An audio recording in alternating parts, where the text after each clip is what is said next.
All right, welcome to episode 10 of the Some Brothers podcast, where us brothers talk about books, movies, music, and more. As always, I'm Dillon here with my brother Ryan, and it's been a month since we last met. Has anyone barfed on anyone else's shoes in your life since then? No, I actually don't have any news, which, yeah, it's been a month since we last put out a podcast, but I feel like it's been longer since we recorded a podcast. Yeah, we're not always like doing it every month on the month. That being said, I don't have any news to bring. Do you have anything? Nothing super exciting other than kind of regular stuff for me that college semesters have started. So I'm teaching, but also taking some Spanish classes. So not in this one, but in some future podcast episodes, some of my reading and watching recommendations might come from my Spanish classes. Like, Gotcha. you know, here's a book I read in Spanish class, or one of my professors has a lot of movie recommendations for practicing Spanish or learning about history of some country. So, you know, that might be on the horizon. Like, I think I've done that in at least one of our podcast episodes. I mentioned something I read for class.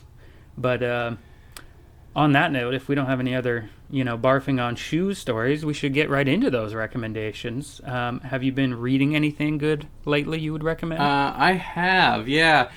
Something that I mentioned in the top books that I read in 2025. That video came out a few months ago, and I sort of talked about it, but we didn't talk about it on the podcast, so I wanted to talk about it here.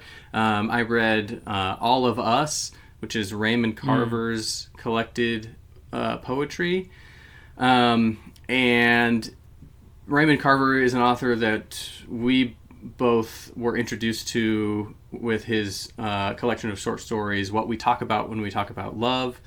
For season 1 of Adaptation Station, for Everything Must Go is the movie that was based on. I can't remember the story. It was based on something else. Why Don't You Dance? Why Don't You Dance? Yeah, which was a very short story. It was like 7 pages long.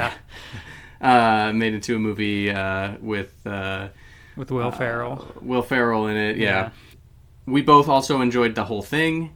I finally got around to reading this, which is his poetry. It's not short stories, so I hadn't read more short stories. But I was introduced. I didn't know he wrote poetry. I didn't really research him at all. But I learned about that from actually the show Secret Invasion on Disney Plus, the Marvel show. Samuel L. Jackson mentions a poem. Yeah, right? because his wife does. So they're like, it's like I think it's a flashback, scene where his wife reads him a poem that I really liked, that I looked up and was like, oh, this is Raymond Carver. And what it turns out as, and like, I really liked it, so I was like, oh yeah, I like that poem, I like Raymond Carver, let me check it out. And so I read the whole thing, and I took a little getting into at the beginning. I feel like that often sometimes with reading poetry, I feel like I need a priming period where I'm understanding where a particular poet is coming from. Sometimes it might hit me immediately, but this kind of didn't. In the beginning, there's a lot of like, he's had a sad life, kind of, and some of it is sort of like his own doing in a way, his own behaviors. He was he had an unsuccessful first marriage. He struggled with alcoholism. He's like blaming these things for how his children turned out as adults, and he's talking about this stuff, and it's kind of like sad. But what this is that his last collection of poetry came out posthumously. He was working on it as he knew he was going to die from lung cancer, and his it's actually the poet Tess Gallagher, who, after he divorced his first wife, got into a relationship with her, and they were in a relationship for like 11 years, and they only got married a few months before he died, and she helped him put together this last book of poetry and get it published after he died. And so there's a lot of power there in that knowledge of like he's writing this whole thing like knowing that he's going to die basically. Yeah. And it also is like clear that he got his life together and he was happier. Like he's not drinking, and he's in this better relationship. So there's happier kind of poems there. And and after reading all the bad stuff, it kind of, it makes it something that that he could have like this bad life beforehand and then get to a place at the end where he was happy or satisfied with his life. Yeah, so it puts the earlier stuff in a different perspective, or at least brings it to, I don't know, some kind of ending that's more satisfying or fulfilling to read, something like that. Yeah. The thing that was impactful is with the one poem that was in that show was it is the last poem in that last book of poetry. Wow. So his final poem, in a sense. Yeah, essentially. Yeah. It's called Late Fragment. And I actually was going to read it. It's very short. So let me read it here. This is all it is. And did you get what you wanted from this life? Even so, I did. And what did you want? To call myself beloved, to feel myself beloved on the earth. Yeah, okay. I remember that now from Secret Invasion, but, it hits harder knowing the context. Yeah. You know what I mean? Like, having not read it, I imagine reading all of his poetry even more so. But yeah, that's a pretty impactful final poem, and it does make me want to read his poetry. Like you were saying, I think I mentioned it in our video too, when you mentioned that being one of your best reads of 2025, that it reminded me of the book When Breath Becomes Air, a nonfiction book about a doctor who also knew that he was dying of cancer. And yeah, it is just an interesting perspective that you don't always get, because countless writers write about mortality because it's something everyone has to think about, but most people don't know it's coming in such a concrete way. Yeah. And have the power to write about it explicitly. Yeah. So, yeah, that's interesting. Yeah, and so I guess moving on, I have a couple other things book-wise to talk about. I also read, actually, this is another one that was on my top books that I read in 2025. I wanted to talk about Tell All by Chuck Palahniuk. Chuck Palahniuk, yeah. And who is one of my favorite authors as well. This one is it tells the point of view of a maid to a movie star around what seems like the middle of the 20th century. It's very unclear. It doesn't state it or anything, but from the things that go on, that seems to be what it is. This maid is trying to protect the star from being taken advantage of by like an endless stream of men who are trying to marry her for exploitation and selfish reasons. And they're referred to as, like, her ex-husbands are referred to as her husbands. Yeah. And I really like, from Chuck Palahniuk, like, the density of his social and existential commentary. It's like every sentence is just, like, it's on point for something that he's trying to say.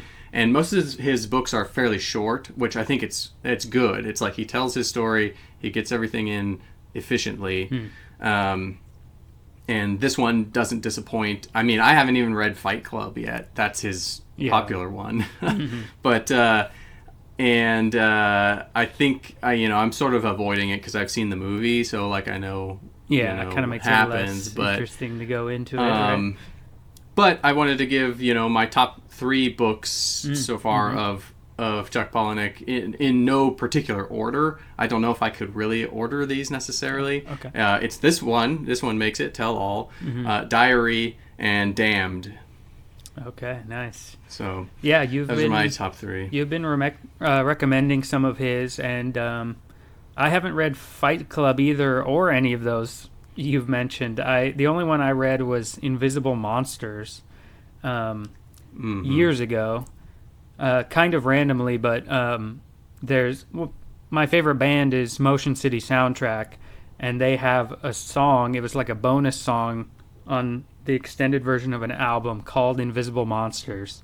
Oh, okay. And I read somewhere, like maybe it was in the CD booklet or whatever, that it's the title came from the Chuck Palahniuk book, and I was like, that's interesting. I should read that. So yeah, I read that one years ago, and it was, punchy social commentary, like you're saying. It was about, like, from what I remember, people that rob, like they were thieves. I can't remember if they robbed like banks and or just like rich people's houses. But then they would get plastic surgery afterwards, so they can't get caught. They just change their face, something like that. And yeah, I need to go back to some of his other stuff because you keep recommending it. I did get myself a copy of Diary, so that's on my to-be-read shelf that I'll get to hopefully soon. Nice. One last book thing. I got the final book in the Cat Who series. Oh yeah. For my collection.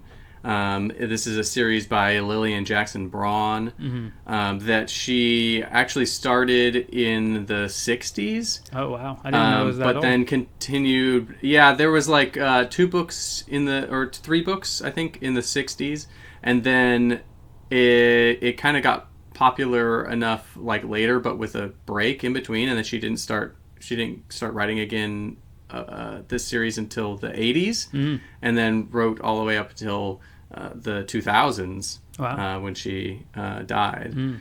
So there's 29 books in the series. That's a lot. And they just tell this, it's a mystery series, kind of just I don't know what I would think of as just very kind of generic mystery novels, except that they tell the story of Jim Quillerin, who is like he's like a retired reporter. He used to be like a crime reporter in Chicago or something, but now he kind of is retired and he's moved up to the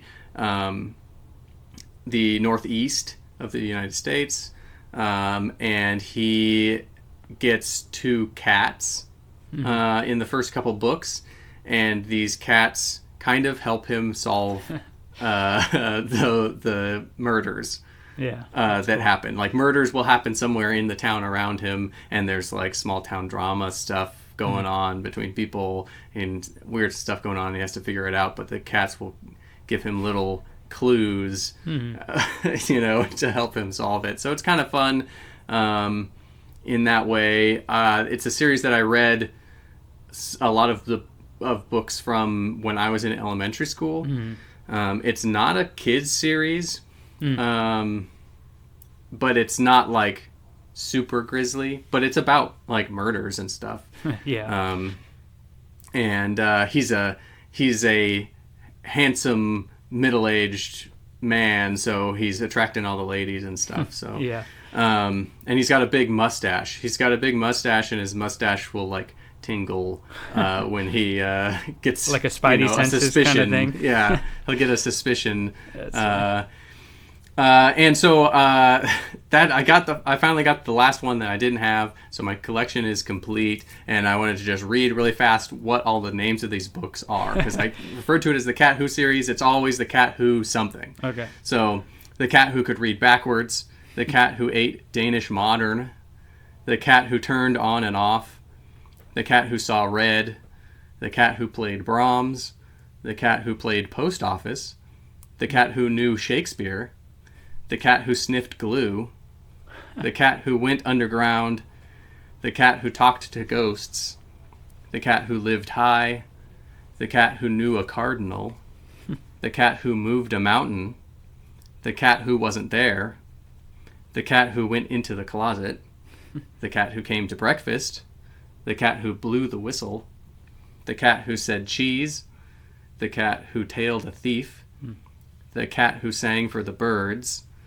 the Cat Who Saw Stars, the Cat Who Robbed a Bank, the Cat Who Smelled a Rat, the Cat Who Went Up the Creek, the Cat Who Brought Down the House, the Cat Who Talked Turkey, the Cat Who Went Bananas, the Cat Who Dropped a Bombshell, and the Cat Who Had 60 Whiskers. So is that the last one you got, the 60 Whiskers one? No, the one that I didn't have for so long was the Cat Who Talked to Ghosts. Yeah, that's interesting hearing all those titles. I mean, it almost sounded like a Dr. Seuss book when you just read them all back to back like that. Yeah. If they had rhymed with each other. Yeah. I think my favorite one was maybe The Cat Who Sniffed Glue. Yeah. It just sounds like it would be the title of a Ramones song or something. Yeah. Okay, that's cool. Yeah, and so that's all my reading stuff that I wanted to talk about. I think that's probably enough. That was pretty good. Yeah, that's chunk a lot of the podcast just right there. Yeah. Do you have anything I that still you've have read lately? more to talk about, so maybe this will turn into a long one. We're still only on reading. I'll just mention one reading recommendation, which is the new memoir from Malala Yousafzai called Finding My Way. This is one that, I've talked about. Her first book a lot, is one of my favorites. I Am Malala. I almost said He Named Me Malala, which is the documentary version of the book. Slightly different title. But yeah, she recently had a new memoir come out that our mom got for me when she saw that it came out. So I started reading it. If anyone's not familiar with the first book, it's about her story. She became famous for almost being killed by the Taliban. She's from Pakistan, and her father is a teacher, a school teacher, and so she basically grew up in a school, and she loved going to school. And then as the Taliban organization got more power in Pakistan, they tried to close down a lot of schools, specifically stopping girls going to school.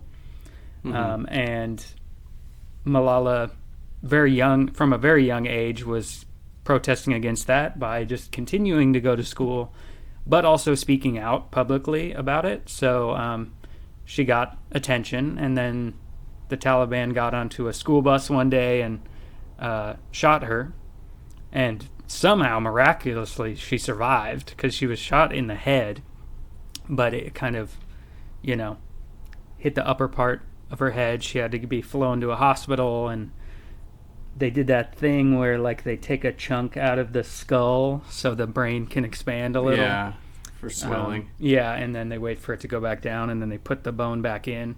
They put it, in her stomach or somewhere else so that part of the skull can stay alive. Anyway, crazy real-life story that's all detailed in her first book that I read probably 10 years ago.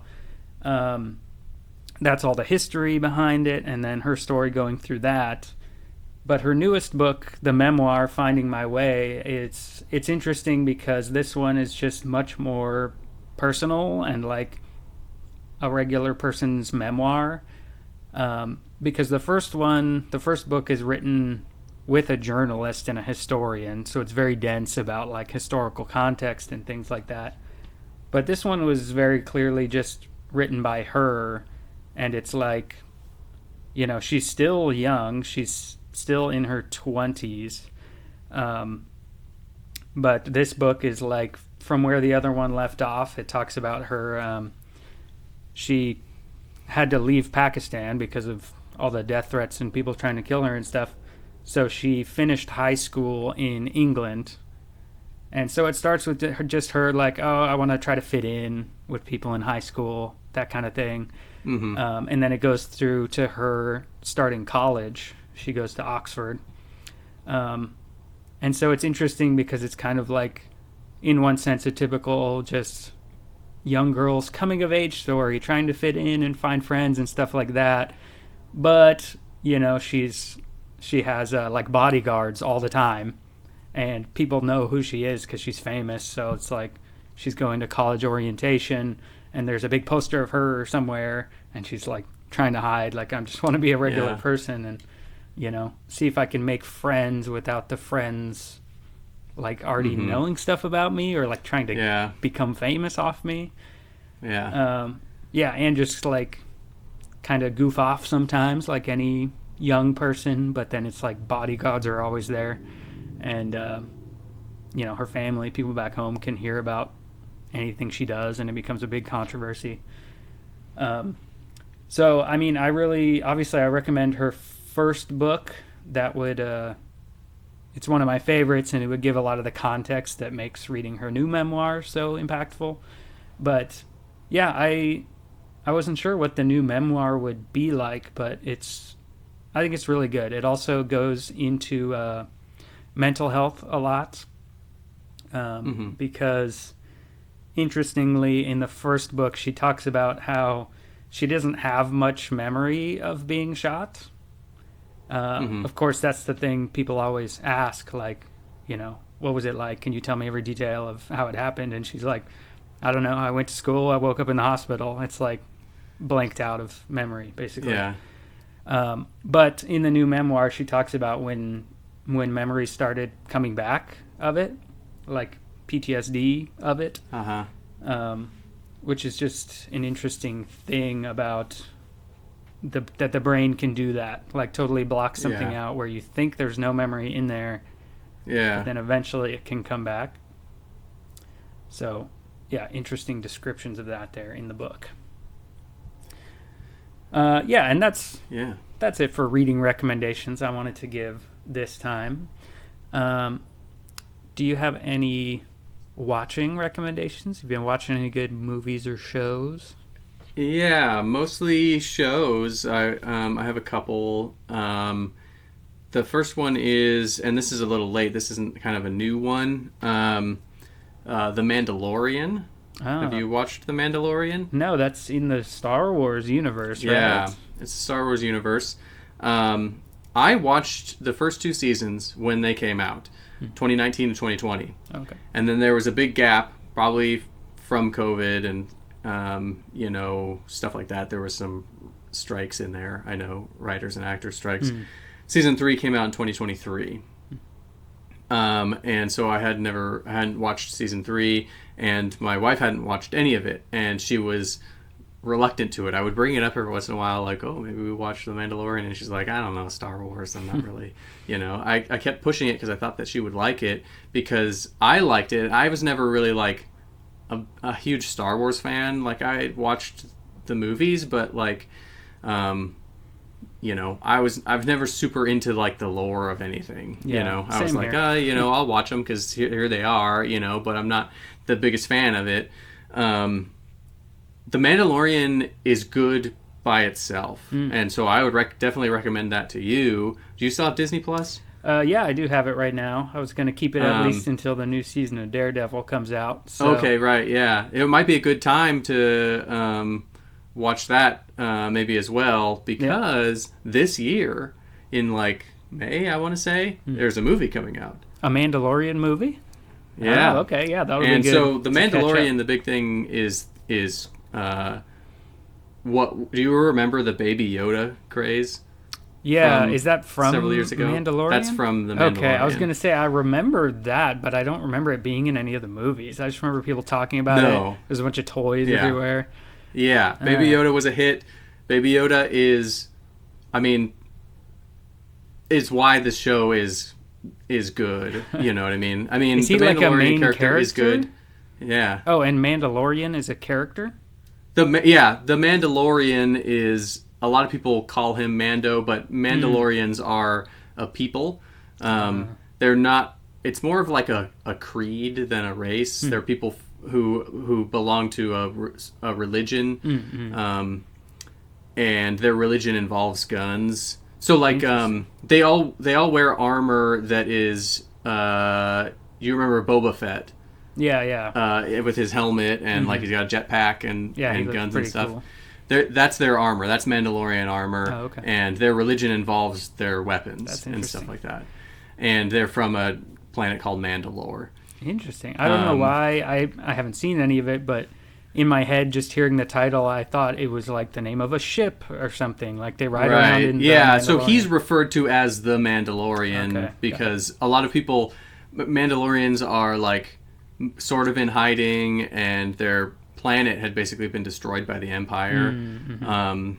And so not a lot of people in the Star Wars galaxy or whatever universe know a Mandalorian, so he's the Mandalorian for most people, and a lot of people call him Mando. Yeah, that's cool.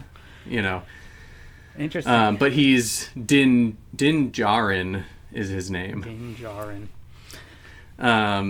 But yeah, so and then Baby Yoda's name is Grogu. He's not Yoda. He is a whatever race Yoda is. They don't even say it, but that's so the movie coming out is called The Mandalorian and Grogu. Oh, okay, cool. Yeah, I'll have to catch up on that then. There's but 3 it's seasons? Very good. There's 3 seasons. They're about 8 episodes a season, I think. So fairly easy to do. And what was I going to say? It's like a space western. I would say is like the style they're trying to go for. Yeah, you know, because he's kind of like a gunslinger person. You know, he's got his guns and you know, kind of like a wandering lone cowboy person. Yeah, you know, he's a bounty hunter. Yeah, I was gonna say that I feel overall similar about Star Wars. Is how you described it. Is like I've never gotten super into it either, and you know, especially nowadays, I'll go to any Star Wars movie that comes out. Yeah. But usually I have to ask someone that's really into it to explain ahead of time, like, where does this fall in the timeline? Yeah. You know, I want to kind of just know a little bit of context first.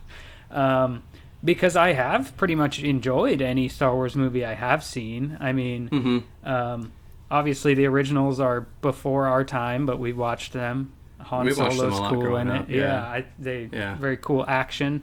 And then, as we were growing up, the prequels were coming out, which I always thought was cool. I mean, Samuel L. Jackson with the purple lightsaber. I mean, come on. I thought Darth Maul was pretty cool back in the day as a villain. So I mean, I'm casually enough into Star Wars that I should probably check out that show to prepare for the new movie.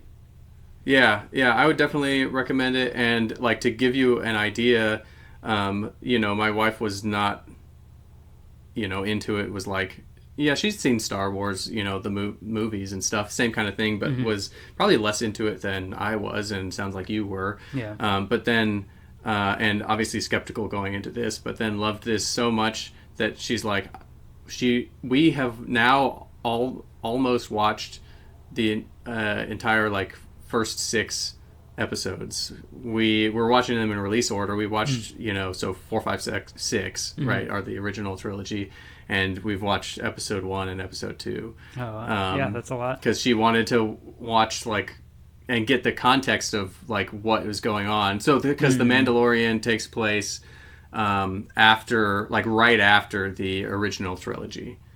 Oh, okay. So right after the Empire kind of is officially taken down, you know.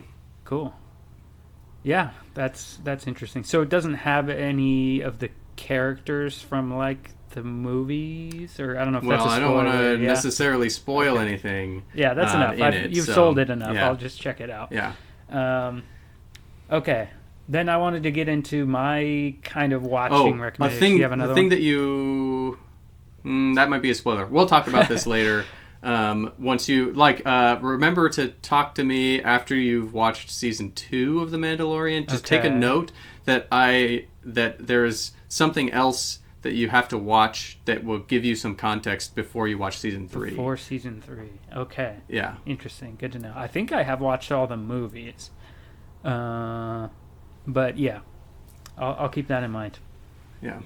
I did. Another quick thing I wanted to mention is I did watch Wonder Man, the new that's a Marvel series that came out with Yahya Abdul-Mateen III. Young Morpheus, I call him. Right? Oh, he is. Isn't that is something else he was in. I think so. He's in the new Matrix movies, right? I think you're right. I was trying to remember what else he was in. The things I remember him from are the Candyman remake. Oh, yeah, I didn't watch that one. And the Watchmen HBO series. Oh, yeah, he's Dr. Manhattan in that. Oh, cool. So those are the things I know him from, and I like him. And this was fun. I wasn't sure about it because I'm like, I'm not familiar with Wonder Man. I don't know anything. All I knew was he's an actor who is a superhero. But this is like the origin story, not like of how he gets his powers, but like sort of him becoming a hero, kind of. But it is very much more focused on him as a character than it is him as a hero and his powers. Interesting. And so in that way, it's kind of interesting and it's fun and it's short. They're like 30-minute episodes. It's not hour long. So it's easy to just go really quick through it. And it is one of the shows where Marvel has said they're trying not to tie them into the movies as much as they did. And when they first were starting their shows, where people were getting confused about like, do I need to watch this before I watch this movie? Yeah, or, you don't. It's by itself, basically. And so that was pretty good.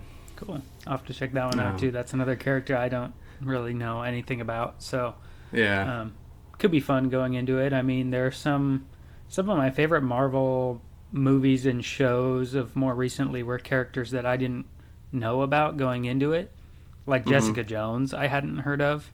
Yeah. And that show was great. Yeah, Echo was like that for me too. Oh, and yeah, I liked that pretty good. I didn't know about Shang-Chi as a character. Yeah, I didn't either, but that's a good movie too. Yeah, that's one of my favorite ones. Yeah. Okay.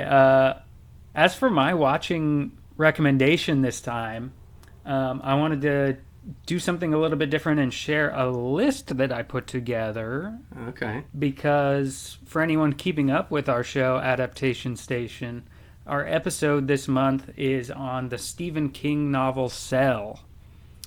And that is what I would call a phone-based thriller. Okay. It's horror, it's Stephen King. It's about zombies. But, the cell phone is at the crux of it. Yeah. And in terms of movies, just from casually watching movies here and there, I've started to notice there are a lot of phone-based thrillers, which is what I'm calling them. A lot of movies where a phone is central to the plot. It often creates the conflict, something like that. So I also, since I've discovered Letterboxd as a website and an app, it's a good way to read movie reviews, but also it's really easy to just make lists on it. So I like to put together lists. Way to keep track of ranking things. So I have a list here of all the phone-based thriller movies ranked from worst to best. Just the ones that I've seen. So this is like 10 movies. 10? Wow. It's a lot, right? That's the thing is, like, I watched one and I was like, this is a lot like, this movie. I could definitely that movie. Think of a couple that off the top of my head that you have on there. Do you want to rattle a couple off that you think might I think be on? Phone Booth is on there. cell phone. Cell phone? Is that what that one's called? Oh, I think you're thinking of cellular. Cellular Is what I'm thinking of. I was like, that doesn't sound right. Yeah, cellular. Yeah, and even now I'm starting to think like, oh, there's probably more I could put on here, but I really wanted it to be like very heavy on like the cell phone, or the phone is like big throughout. Yeah, and so I don't know off the top of my head if I have many more like that. I mean, The Ring comes to mind because they get the phone call that tells them 7 days. But I didn't think that would be on there. That's not very... The videotape is what people think. Yeah, I didn't think to include that. But they get a phone call in the That's probably movie. Enough to maybe put it on there. I would have thought, like, the TV image is, like, more prominent in my mind. But... Yeah. So again, this isn't a top 10 because it's actually, like, worst to best, all the 10 I could think of. And, spoiler alert if you haven't seen the episode yet, I put Cell at the bottom. So number 10 is Cell. The book's fine. Stephen King is cool, but that movie, I think we both agreed, wasn't very well made. Yeah, the movie's not great. Okay, so the next one is a newer movie called The Guilty. Have you heard of this one? No, I have never heard of it. This is a remake of like a German movie, I think it was, but it stars Jake Gyllenhaal as a 911 phone operator. So, like, the whole time you're on Jake Gyllenhaal just talking on the phone to a person going through something, which is an interesting idea for a movie, but it didn't really work for me. I didn't like it that much, so that's why it's low. My next one is from 2010, the movie Buried. Do you remember this movie, or have you heard of it? No. It doesn't sound familiar to me. If you've seen it or heard of it, you would know it from the concept, because it's Ryan Reynolds is buried alive. He's just in a coffin underground. All he has is like a lighter and a cell phone. And he's trying to call people to like locate him and get him out. And so the whole time you're just underground with him and a cell phone. I watched that one a long time ago, probably around when it came out. So I don't have like the strongest memory of it, but it doesn't... I don't know. It didn't totally work for me. That's why I put it on the lower end. I have like a vague image in my mind as if like I might have seen the trailers for it or something when it came out, but definitely haven't seen it. My next one on here is another newer one from 2025, the movie Drop. Did you see? I don't know this one either. This is like about the concept of airdropping. You know how you can drop like an image to other people's phones. But anyway, there's a woman who goes on a date with a guy, and they're at a restaurant, and she keeps getting airdropped these weird messages. Oh, I know that. I saw these trailers. Yeah. I saw the It's like at first it's like memes, funny pictures. She's like, who's doing this? But then they get like threatening. Yeah. And she's like looking around like, who's doing this? And it becomes a thriller. This one was fun. It was easy enough to get into. It was kind of I like that concept. My next one is Messages Deleted. This is one that is from the same, not the director, the same writer as those ones you guessed would be on here, Phone Booth and Cellular.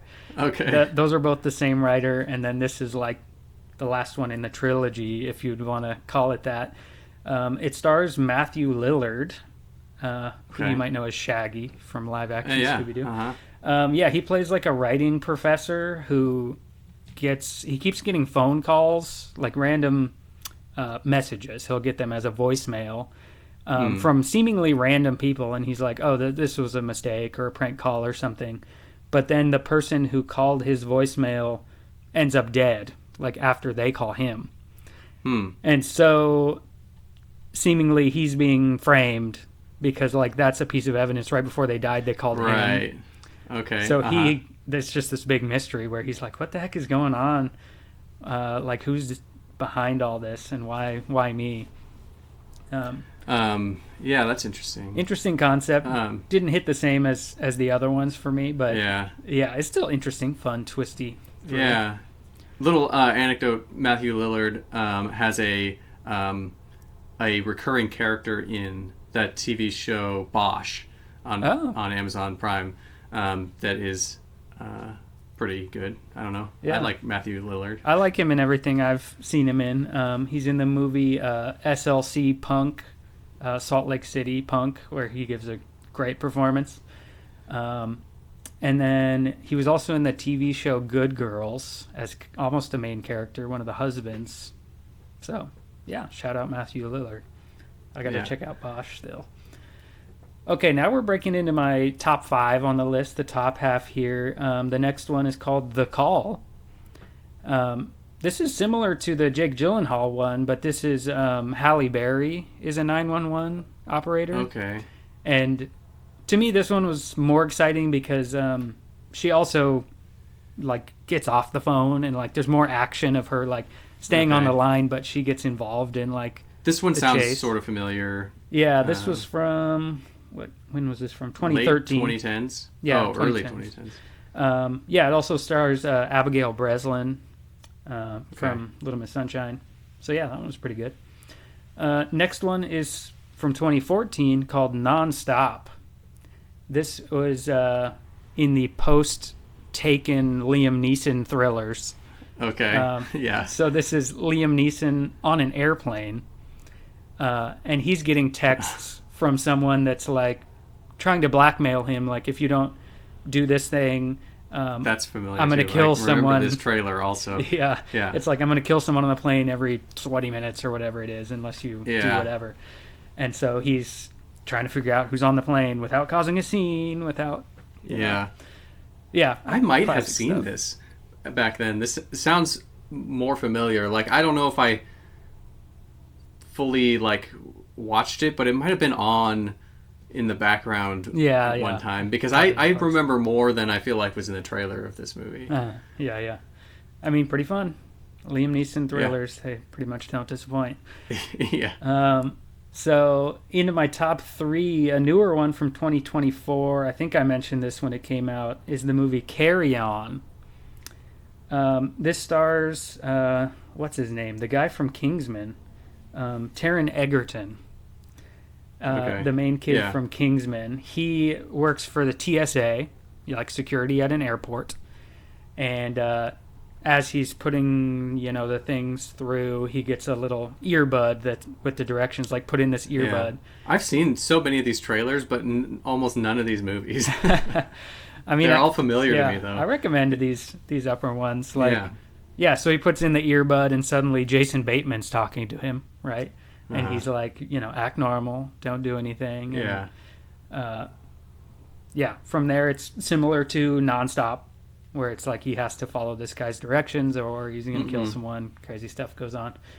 But yeah, it was a really fun thriller, that one.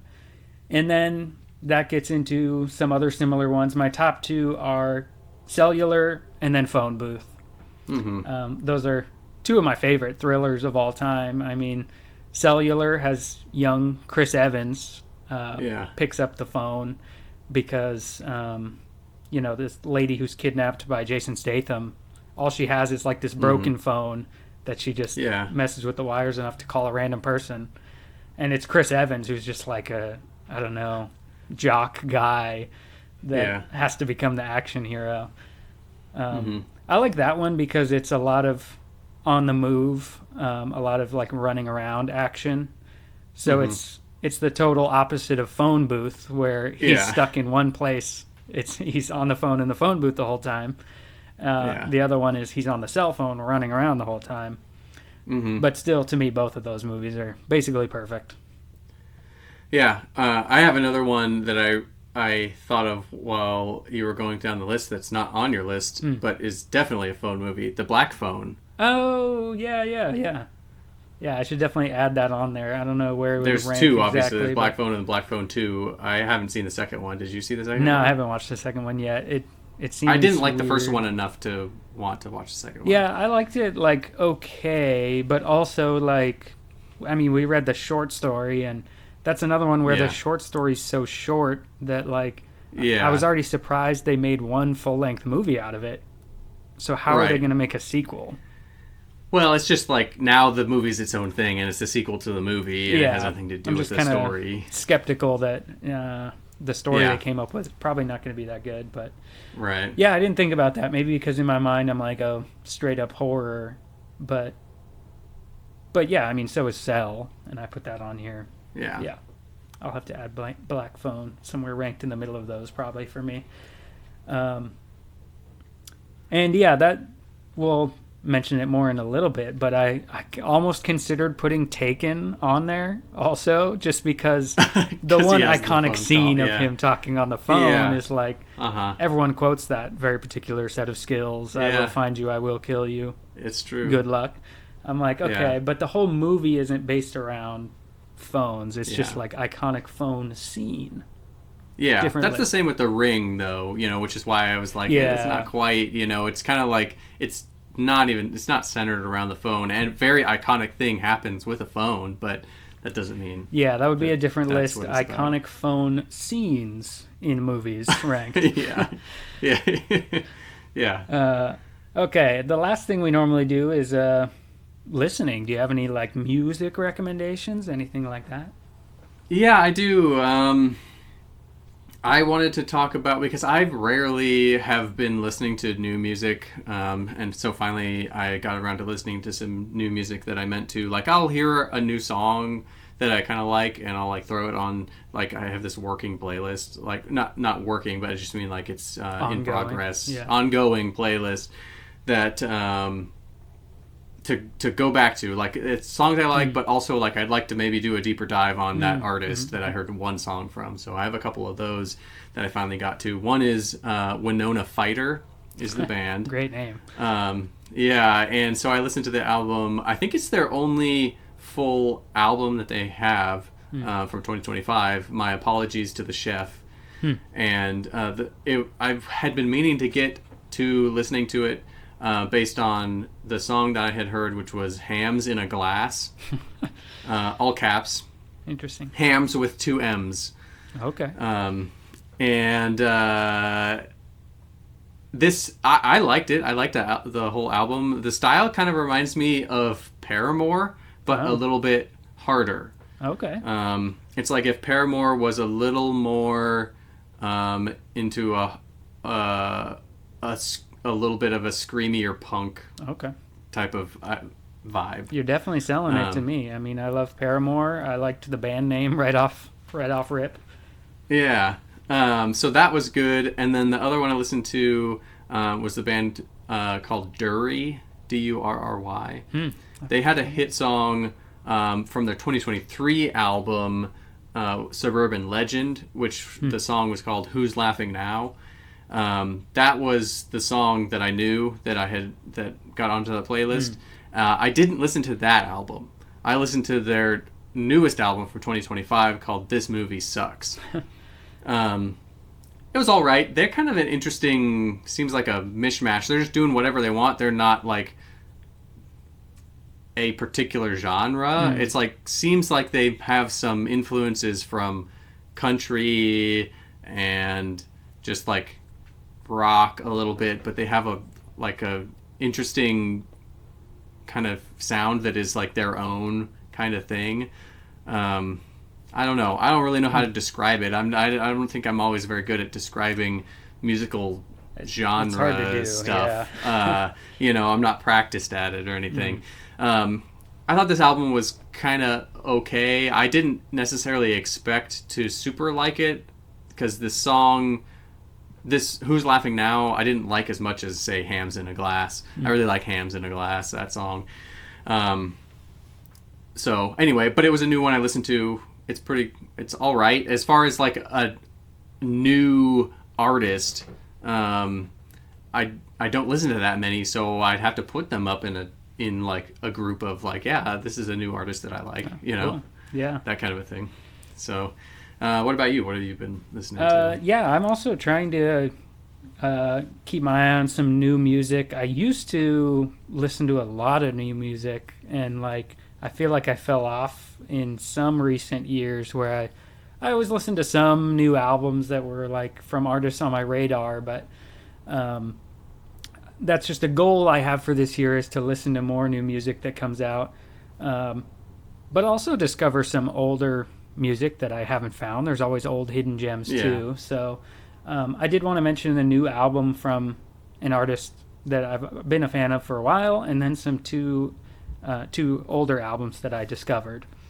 So the first one is one of my favorite active bands right now is Joyce Manor, rock band from Torrance, California. They had a new album come out this year called I Used to Go to This Bar. And I always like their albums. There's no album of theirs that I dislike.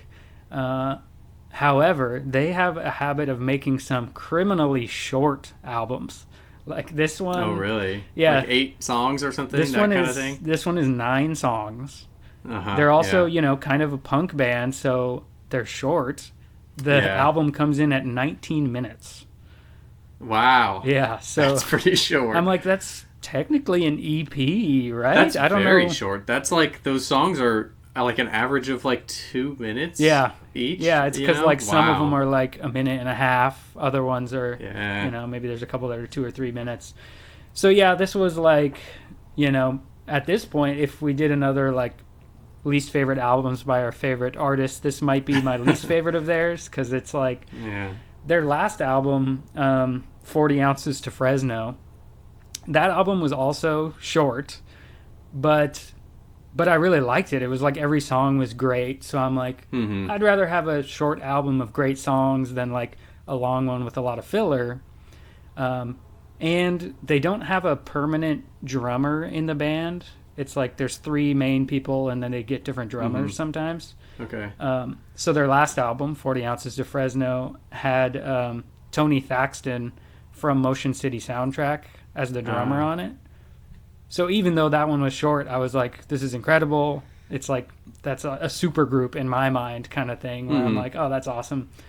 But yeah, this one, they released, multiple singles before the album came out. So it was kind of like, there aren't that many new songs on it that weren't the singles.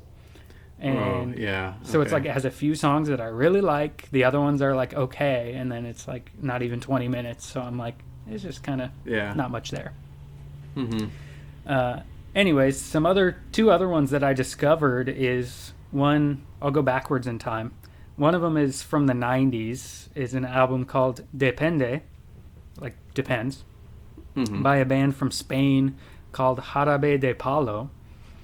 And I found this from, like, on my TV, there's just like an app called Music Videos where it plays music videos and you can choose different genres. So I just randomly discovered it from that. Like, it played a music video on, I was on like 90s Latin playlist. And the song is called Depende. It was super catchy. I was like, that's going to go into my rotation. Kind of like you were saying, eventually I was like, I should check out that whole album. And then I listened to it. Like you said, it's hard to describe sometimes genres of music, but the way my wife described it, I thought was interesting. I was listening to that song and she said, it sounds like Men at Work. The band from Australia. She was like, this sounds like Men at Work, but in Spanish. I was like, whoa, I wouldn't have thought of that, but like, I could see how you get there. It's like, because it's rock, but then it's like, I don't know, kind of soft rock, a little folksy sometimes, sometimes a little bit of funk in there, and just super catchy. So I really liked that album. And then last one I wanted to mention is from 1975, an album called The Art of Making Tea by Michael Franks. Have you ever heard of Michael Franks? Yeah, I had never heard of him. This is another one I stumbled across because somebody left outside, like when people leave a box of free stuff outside. This vinyl record was just for free outside. And I was like, I feel like you don't see that very often. Yeah. I was like, I don't know, maybe somebody got it from their dad or grandfather or something, and they were like, whatever, I don't want this. I don't have a record player or something. But yeah, I was like, I'd never heard of it, but free record, I'll take it and listen to it, check it out. If I don't like it, I can get rid of it. But it earned its place in my collection. It's kind of like a jazzy rock album. It's kind of like a little bit of jazz in there.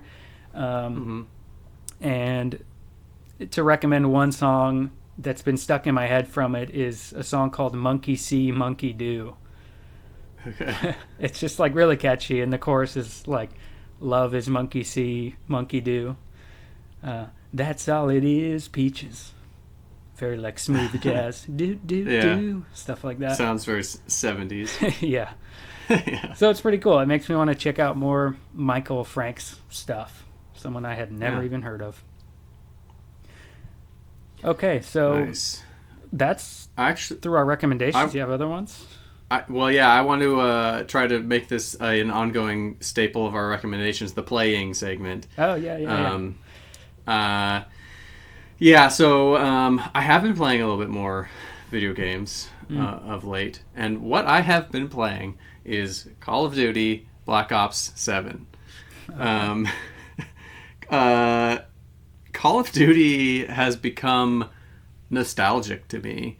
It's been around for a long time. It's not... Yeah, it has. I liked Black Ops 2. I'm a big fan of the Black Ops franchise. So Call of Duty has, for years and years, at this point, over a decade, at least, of just the Black Ops franchise. I mean, it goes even before that. You said 7? I didn't know there were that many. Yeah, well, it kind of accelerated, of Black Ops games. Just and Black so here's Ops? the thing.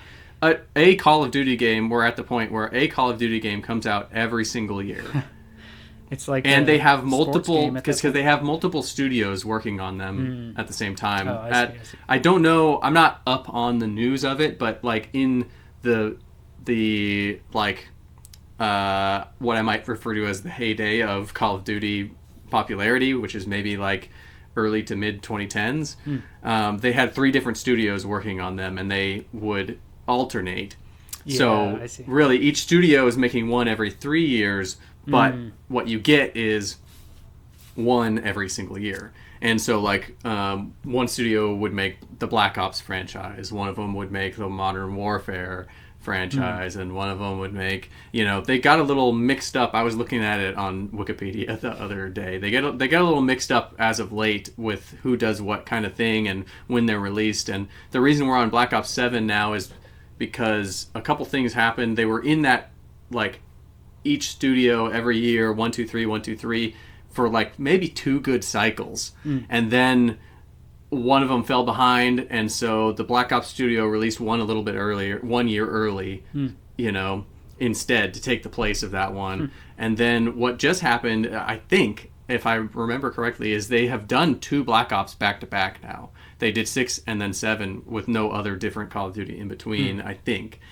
Something like that, or it was just back to like 2 years instead of 1. So something, it got a little mixed up, but that's why we're at 7.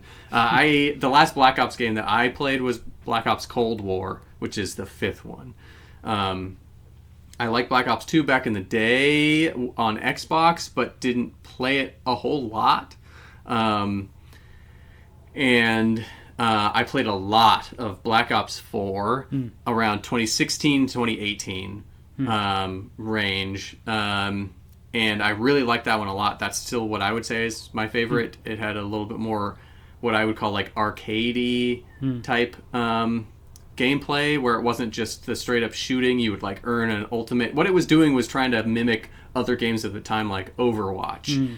I forget what you call those type of game. There's a name for it, but where it's like a first person shooter, but then you earn like your like ultimate power up and stuff like that, which is a extra special weapon or something that is powerful. Does that have zombies in it? Is that Black Ops? Yes. Okay. Call of Duty in general has zombies.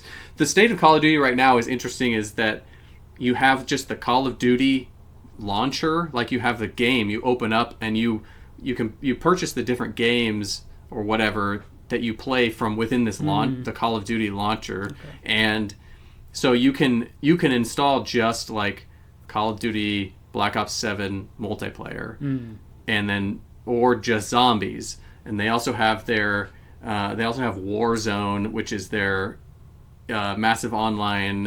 What do they call it? I think I know what you're talking about too. It's like a battle. Yeah, something. it is. It's like the battleground. Royale, Everybody drops in.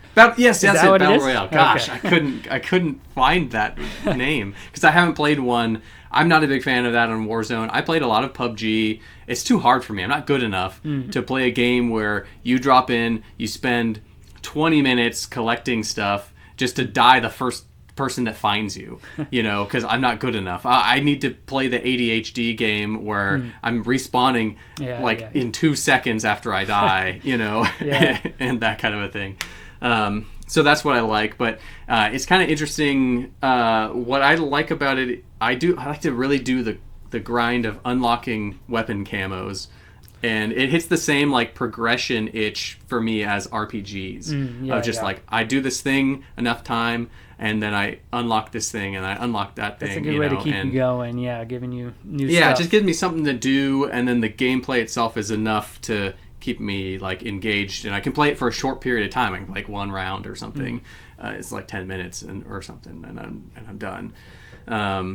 So I don't know. I've been liking that. It's funny because I feel so old now that that's becoming nostalgic already. This is nostalgic, and this is what I'm doing. I don't know. Are young people playing like Call of Duty anymore, or is it just like people our age that are playing Call of Duty? That has been popular since we were kids. Yeah, I remember. Yeah. And then I just wanted to mention just a couple recent things in my older video game collection. Wolverine Adamantium Rage. Super cool. Nintendo. Spider-Man and Venom Separation Anxiety. I remember that one. Yeah, that was cool. This one was actually one that I was surprised I didn't have yet. I know we played that a good amount of time. We must have rented it or something. We rented a lot of games multiple times. Yeah. I had there's another Maximum Carnage. I remember that one. That's another one. Spider-Man beat 'em up. But yeah, this is the one you would remember from. It has some of the enemies are these ladies who whip their hair around. Girls. Yeah, I was going to ask actually. Yeah, those were cool. That's this one. And the sound of the punches is very unique. It's just like this, Yeah. It's like it's actually it's not too different from Battletoads. You remember the Battletoads punching where it's good just punching like sounds. They're almost a little. It's not as good as that. It doesn't have the little nuances. It's just like they're all the same punch noise in this. But I don't know. It's still kind of fun when you get a little bit of that. And then the other one that I wanted to mention was this game called Aidyn Chronicles. I know we never played that. It's not one I ever played back in the day. And I'm not familiar with it now. I haven't played it yet. But I came across a thread online at one point because I was searching. I had heard this, and I was searching around that there weren't really that many RPGs for the Nintendo 64. Oh yeah, never thought about that. Yeah, and I don't remember now what people said was the reason. The N64 was less powerful than the PlayStation. RPGs maybe just weren't as popular at the time, although that's when Final Fantasy got really big. So I don't really remember, but I was like, oh yeah, I can't really think of that many. Paper Mario, that's the only one that we think of. Yeah. And then, so I wanted to grab a couple other of the recommendations from that like Reddit thread, and because I've never played any of them. Aidyn Chronicles was one of them, and the only other one I can remember off the top of my head is Ogre Battle. Just neither of those. They're none of the ones that I even know about. Yeah. So I'm kind of interested to check out the few that there are for the Nintendo 64. So that's all I have now. Yeah, I'll try to add something every time for the playing category, talking about video games. I don't have a lot to say this time, but I mentioned last time playing God of War. We have been playing that. We borrowed the PlayStation 4 from my wife's family, so we have it here now. Which is good. It let us continue what we had started. It's actually God of War 3 that we're playing. I think we're getting closer to the end, trying to track down Zeus. But yeah, it's pretty fun. I like that because part part of it has what you were talking about, where you kind of collect stuff, you unlock new items, new weapons. For example, every time you kill one of the gods, you like take something from them. Like you take Hermes' boots so you can run faster and like run up walls and stuff. Right. Okay. Yeah, so it's cool that you collect stuff, you kind of power up your skills and magic. Speaking of killing the gods, it's very violent. Yeah. I didn't really know about this game. It's like, it kind of has a Mortal Kombat type kill every time you kill a boss. So that's pretty shocking, but it's easy enough to play. Like, it's not... There hasn't been any levels where we get stuck for so long that it makes us want to rage quit or whatever. Yeah. It's usually pretty good at giving you hints for, like, where to go next, or, like, it'll take a couple tries, but then you get through it. So that's good for someone like me. And that's it for my gaming recommendations this time. All right. Well, yeah, I think with this long episode now, we'll get right into our recast for this episode. Speaking of Liam Neeson Taken movies that you get, almost a phone. We're recasting Taken. Yeah. If they make a new Taken, who should play the father, Liam Neeson's character? Yeah, Liam Neeson. It might seem like a recent recast, but it's almost 15 years old, this movie. It came out 2012. That's pretty crazy. And so me thinking about recasting this, I was looking at, apparently Liam Neeson was about 60 years old when he played this character. So I wanted to look up some actors in their 60s. I had a few people in mind, but the main thing I wanted to think about is how this was kind of like a genre switch for Liam Neeson, who is not totally known for action movies. Apart from Star Wars that we mentioned earlier, it's kind of an action role, but he mostly did drama. But I decided to pick Steve Carell because Steve Carell is 63 years old right now. Yeah. He's not known for action. I don't think he's ever done an action movie. Well, what about Get Smart? Oh, never mind. Yeah. Funny because Get Smart is kind of like Naked Gun, which Liam Neeson just did recently. Yeah. I thought this would be a little different because Liam Neeson was like known for drama, and then he did this. Steve Carell, mostly known for comedy, and then it'd be a switch up to be like, I like the idea of him being very unassuming as just like a father. And so you don't think this guy's going to have a very particular set of skills. Yeah.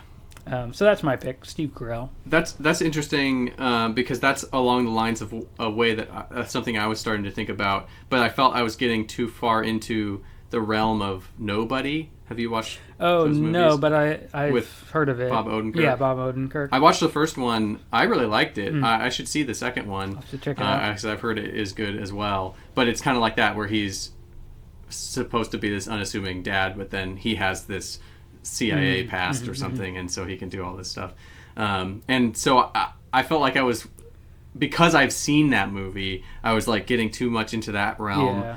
And I wasn't really satisfied with my pick. I felt like I stayed too much in the same exact realm of like replace Liam Neeson with someone who's like the same as Liam Neeson, and so it's not as interesting as yours, I would say, maybe. But I picked Ralph Fiennes. Oh, okay, yeah. I feel like it almost becomes the same movie, though. Yeah, it's still cool. I mean, but, yeah. I didn't think of. They are kind of similar. Like, he does a lot of dramatic roles, but he's also been like Voldemort and stuff. Yeah. So it's like he's done some kind of action-y things. I mean, I would still watch it. He's been awesome in everything I've seen him in. Yeah, other ones I had in mind, just to name real quick, is I was thinking Colin Firth because of Kingsman. He was like mostly dramatic, but he did that action. And then just I was surprised to find when I was looking up 60-year-old actors that Ralph Macchio is 64. Yeah. It's crazy because he just doesn't look like he's in his 60s. Yeah, that's true. Of course, he's known for action because he was the Karate Kid. But I saw him in the new Karate Kid next to Jackie Chan, and he doesn't look like he's in his 60s. Yeah. But you know, if they wanted to do a more karate angle, he could be the dad too. Yeah. Okay. Well, that's our recast for this episode. Let us know in the comments who recasted better. Who would you choose to play Liam Neeson's character in a new version of Taken? Thank you for listening to episode 10 of the Some Brothers podcast. In case you missed it, our last episode of Adaptation Station was on Cell by Stephen King and the 2016 movie adaptation. Our upcoming episode will be the comic series Bulletproof Monk and the 2003 movie adaptation with Chow Yun-fat and Sean William Scott. Stay tuned, support us with a like and subscribe to stay tuned, and we'll see you in the next one. Bye.